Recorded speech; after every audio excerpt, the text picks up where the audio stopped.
Alright, hello and welcome to my favorite Evo. This is a Mitsubishi Evo 9, and with me saying it's my favorite, that should be a good enough reason for you to just believe me and go out and buy it. But because I know it's not, let's go over the Mitsubishi Evo 9. So if you want to actually get your hands on this vehicle, you have two ways of doing it. You can either go through the used car dealership and spend 92,000 credits but wait for it to eventually come in, or buy a brand new one from Brand Central for 100,000 credits. So whether you decide to spend 92,000 or 100,000 credits, that's purely up to you, but both ways you end up with a vehicle that produces 277 brake horsepower, comes in at a weight of 1,420 kgs, and is overall just a fantastic vehicle. Last Evo ever to receive the iconic 4G63 engine. So with a vehicle of this caliber, what does that mean? Well, when it comes to using the vehicle standard, it's quite fun and it's generally how you would expect an Evo to perform. But as you can see, the Evo that I have on screen is not stock. No, this is my fully upgraded Evo 9, and I absolutely fell in love with this vehicle when I first reviewed it when it got released in February. So fully upgraded, the Evo 9 comes in with 557 brake horsepower and a weight of 1,107 kgs, which isn't too shabby, and what that equates to is a very fast lap time around whatever circuit, because around Kyoto Driving Park we find this vehicle sitting lap times around the 1 minute 33 second mark, which is quite impressive. Now the thing is, what is the contributing factor to that is when it comes to cornering of the Evo 9, unlike previous generations where there was a bit of understeer, you'd find oversteer when coming into a corner at relatively a high speed, the vehicle would almost feel a bit unstable. However, that is not the case with the Evo 9. The Evo 9 is so planted and almost feels like you're on rails, and everything's so predictable and you know what the vehicle's gonna do. It's super easy to understand, learn, and just experience the full capabilities of the Evo 9, and that's also one of the reasons I just fell in love with this vehicle. Yes, it is fast. Coming down the main straightaway, you are doing about 260 kilometers per hour, which is decent overall. Now the only thing that I do say was a downside with this engine was it wasn't the most fuel efficient, but I mean, look, it's still a very competitive vehicle, because even at this stage we can see people making tunes for it for the WTC 600 and actually seeing some great success. So look, you can still use it for some money grinding purposes in this stage. So overall, the Evo at this caliber being fully upgraded on road is absolutely fantastic. Then when you take it off-road, it's even better, because we see that around Sardinia windmills, this vehicle is setting lap times around the 1 minute 14 second mark, absolutely demolishing every other Evo before this that I've tested recently by what, about 2 seconds. The Evo 9 off-road is honestly ridiculous. It doesn't feel like you're going that fast off-road until you cross the line and see that you set an unbelievably quick lap time. The Evo 9 overall standard engine being fully upgraded is just peak Evo. It's the height of performance and the ideal Evo, my dream Evo. So when I saw that we could engine swap it, I was a bit on the fence, but look, when you go into engine swap it by heading on over to GT Auto, you're gonna spend 325,000 credits because you are getting the engine from the Mitsubishi Final Edition Group B rally car.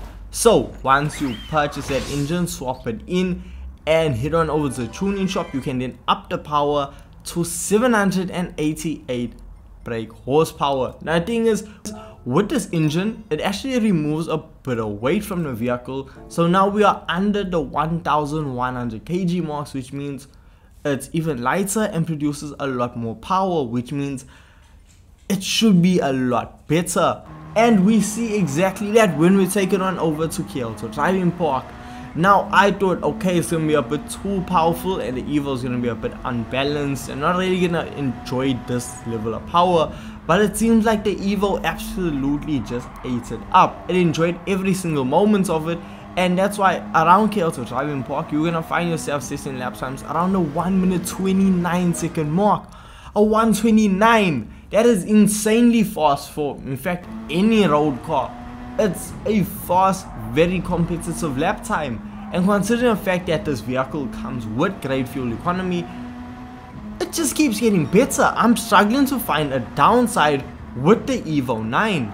Yes, now when it comes to using around Kyoto Driving Park, it's just blistering fast. As I said, vehicles that set lap times around the 1 minute 35 second mark are fun, decently quick vehicles that you are gonna find competitive.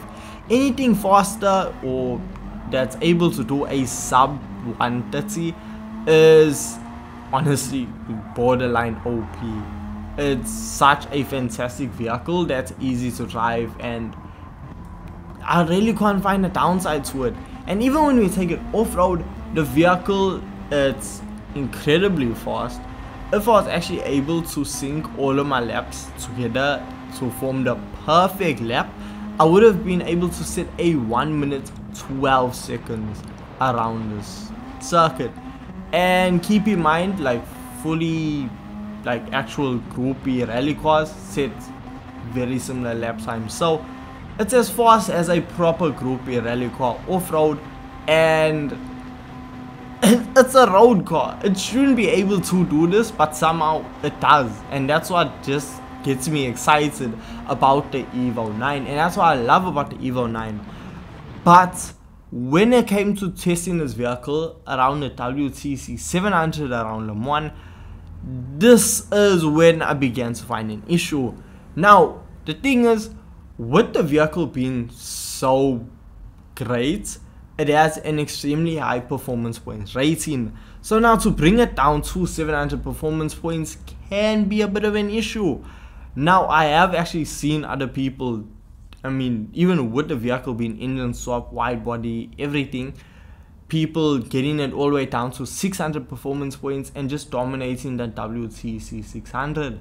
So I was honestly just confused as how I was struggling to even make a tune for the WTC 700, because look, with me, after struggling for about, I'd say 40 minutes trying to work out, maybe an hour, trying to work out the best possible setup for the WTC 700, I simply still am not happy with it, hence why I'm not gonna post it. I'm just gonna keep working on it, and you're gonna see in the next video where I actually in depth put all of the Evos head to head to find out which Evo actually handles this engine swap best. We're gonna see what the Evo 9 time is, because currently with the current setup in it, it sets in lap times around the 4 minute 3 second mark on its initial lap out, which is criminally slow. The thing is, I have seen other people be able to get like sub 4 minute lap times, which is the mark it should be getting. So with a bit more tweaking, I can get it there. I'm sure you probably have already gotten it there, but overall that's really the only issue. And the thing is, with the vehicle still setting lap times under the 4 minute 10 second mark, it's still gonna earn you money. It's still a great money grinding vehicle. So overall, looking at it from a wide aspect, there is nothing that I can actually knock the Evo 9 for. It's just a fantastic Evo, and honestly one of the best Evos you'll ever drive in this game. But as I said, I'm gonna review all Evos with this engine swap and let you know which one truly is the best Evo to engine swap in Gran Turismo 7. And hey, let me know your thoughts on this engine swapped Evo in the comment section down below. And with all this being said, thank you so much for watching, thank you so much for your time, and I'll see you guys in the next video. Peace.